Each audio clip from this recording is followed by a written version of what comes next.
क्रुद्धः पापं नरः कुर्यात् क्रुद्धो हन्यात् गुरूनपि क्रुद्धः परुषया वाचा श्रेयसो अपि अवमन्यते। ऑनलाइन शिक्षणे भवतां सर्वेषां स्वागतम् अभिनन्दनम्। अहम् अस्मि सरिता जानू, संस्कृतशिक्षिका। अद्य वयं सप्तमी कक्षायाः द्वितीयः पाठः दुर्बुद्धिः विनश्यति इत्यस्य अध्ययनं करिष्यामः। सर्वप्रथमं दुर्बुद्धिः इति शब्दस्य कः अभिप्रायः? दुष्टा बुद्धिः यस्य सः, दुष्ट बुद्धि है जिसकी। अब यहाँ दुष्ट बुद्धि से क्या मतलब है? दुष्ट बुद्धि से तात्पर्य कि व्यक्ति के पास बुद्धि तो है लेकिन उस बुद्धि का वो इस्तेमाल सही कार्य के लिए नहीं करता। उस दुष्ट बुद्धि के द्वारा वह स्वयं का नुकसान कर लेता है। इसलिए इस शीर्षक के माध्यम से बताया है कि जो दुष्ट बुद्धि मनुष्य है, मानव है, उसका विनाश निश्चित है। इसलिए आप बुद्धि का सही प्रयोग करें। आइए आज हम इस कथा को पढ़ते हैं। सबसे पहले किमर्थम पठामः, किस लिए पढ़ रहे हैं हम ये कथा? सकारात्मक परिवर्तनम, जीवन में हम सकारात्मक परिवर्तन कर सकें। नैतिक शिक्षा, किसी भी कहानी से हमें कोई ना कोई नैतिक शिक्षा प्राप्त होती है, तो उस नैतिक शिक्षा के लिए हम ये कहानी पढ़ रहे हैं। व्यावहारिक ज्ञानम, और इन कथाओं के माध्यम से हमें व्यावहारिक ज्ञान प्राप्त होता है। अस्ति मगध देशे फुल्लोत्पल नाम सरः। मगध देश में फुल्लोत्पल नाम का तालाब था। यदि अस्ति शब्द पूर्व में आए तो उसका अर्थ आसीत मतलब था हो जाता है। तत्र संकट विकटौ हंसौ निवसतः। वहाँ संकट और विकट नाम के दो हंस रहते थे।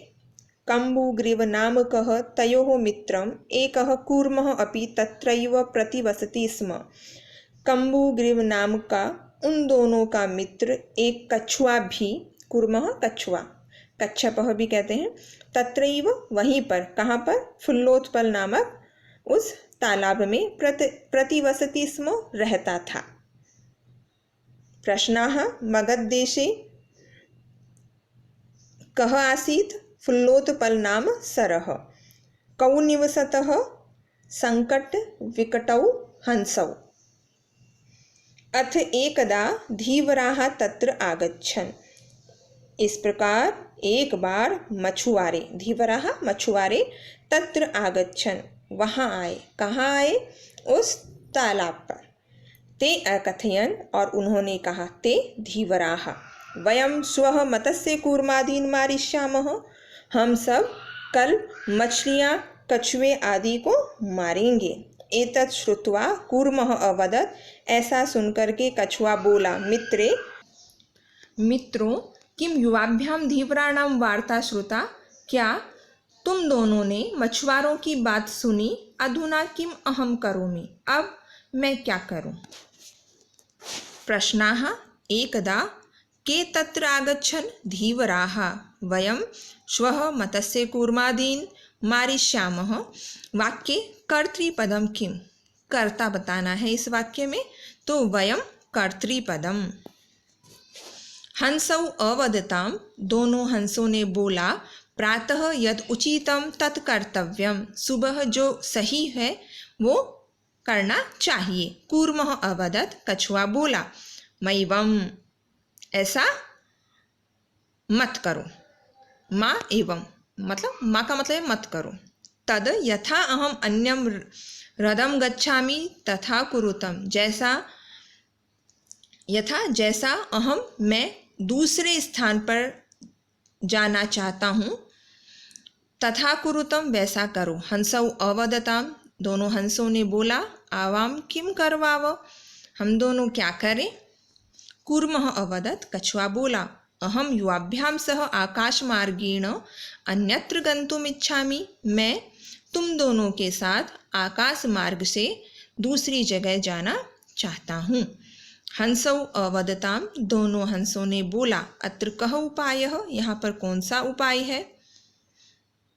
कच्छपः वदति, कछुआ बोलता है, युवां काष्ठदंडम एकम चंचुवा धार्यताम, तुम दोनों लकड़ी का डंडा एक चोंच में धारण करो, मतलब दोनों एक एक चोंच में धारण करो।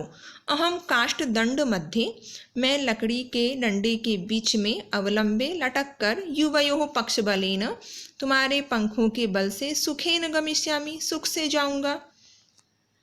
प्रश्नाः, कच्छपः कुत्र गन्तुम् इच्छति, अन्यत्र रथम अन्यत्र स्थानम, वदति पदे कः लकारः, लट लकारः।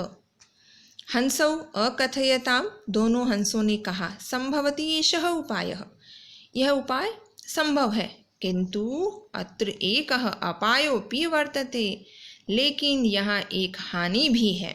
अवाभ्याम नीयमानं त्वाम अवलोक्य जनाः किंचित वदिष्यन्ति एव, हम दोनों के द्वारा ले जाते हुए तुमको देखकर लोग कुछ बोलेंगे ही। यदि त्वम उत्तरम दास्यसि, यदि तुम उत्तर दोगे, तदा तव मरणम निश्चितम, तब तुम्हारा मरण निश्चित है। अतः त्वम अत्रैव वस, इसलिए तुम यहीं पर रहो।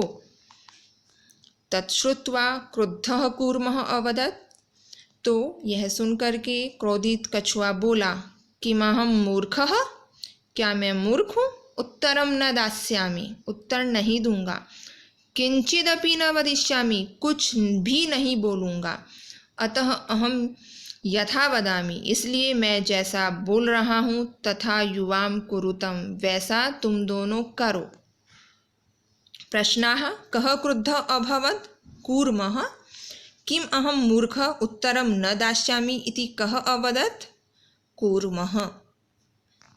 एवं काष्ठदंडे लंबमानं कूर्मं पोराः अपश्यन्, इस प्रकार लकड़ी के डंडे में लटकते हुए कूर्मम कछुए को पोराः अपश्यन्, ग्वालों ने देखा, पश्चात अधावन अवदंच, पीछे दौड़े और बोले, हहो महद आश्चर्यम, अरे बहुत बड़ा आश्चर्य, हंसाभ्याम सह कूर्मोपि उड्डीयते, हंसों के साथ कछुआ भी उड़ रहा है।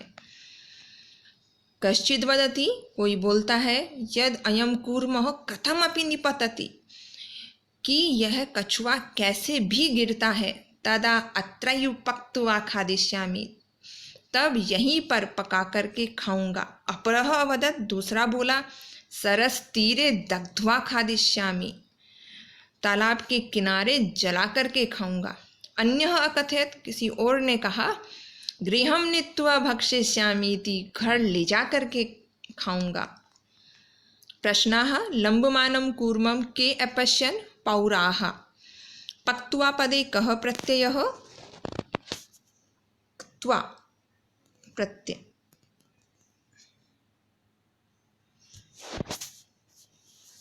तेषां तद्वचनं श्रुत्वा, उनके वह वचन सुनकर कूर्मः क्रुद्धः जातः, कछुआ क्रोधित हो गया।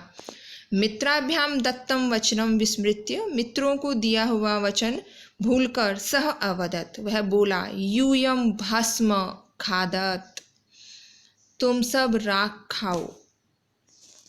तत्क्षणमेव कूर्मः, उसी क्षण ही कछुआ दंडात भूमौ पतितः, डंडे से भूमि पर गिर गया। पौरई ही सह मारितः, और ग्वालों की द्वारा वह मारा गया। अतएव उक्तम, इसलिए कहा गया है, सूरिदाम हितकामानां वाक्यम यो नाभिनंदति स कूर्म इव दुर्बुद्धि ही काष्ठाद् भ्रष्टो विनश्यति। यह जो सूरिदाम मतलब मित्रों की, हितकामानां हितकारी, वाक्यम वचन को, वाक्य को, न अभिनंदति नहीं मानता, स कूर्म इव वह कछुए की तरह, दुर्बुद्धि दुष्ट बुद्धि वाला, काष्ठाद् भ्रष्टो विनश्यति लकड़ी से गिरकर मर जाता है। अर्थात अपनी बुद्धि का सही इस्तेमाल नहीं करने पर व्यक्ति कछुए की तरह नष्ट हो जाता है। इस कहानी से हमें अन्य एक और शिक्षा मिलती है कि हमें आवश्यकता के अनुसार ही बोलना चाहिए, हमें अधिक नहीं बोलना चाहिए। यदि कछुआ नहीं बोलता तो वो मरता नहीं, इसलिए अति सर्वत्र वर्जयेत, मतलब किसी भी कार्य की जो अति है वो हमेशा नुकसानदायी होती है, इसलिए हमें आवश्यकता के अनुसार ही बोलना चाहिए। प्रश्नः मित्राभ्यां दत्तं वचनं कः विस्मृतवान्? कच्छपः कूर्मः। कूर्मः कस्मात् भूमौ पतितः? दण्डात्। शिक्षा सूर्यदां हितकामानां शृणोतु जीवने अवधार्यतु च। अपने जो सूर्यद हैं, मित्र हैं, जो हमारा भला चाहते हैं, उनको सुनो और जीवन में अपनाओ। अति सर्वत्र वर्जयेत, अति है किसी भी कार्य की, उसको छोड़ना चाहिए। समय बुद्धि प्रयोगः करणीयः, समय पर बुद्धि का प्रयोग करना चाहिए। धन्यवादः।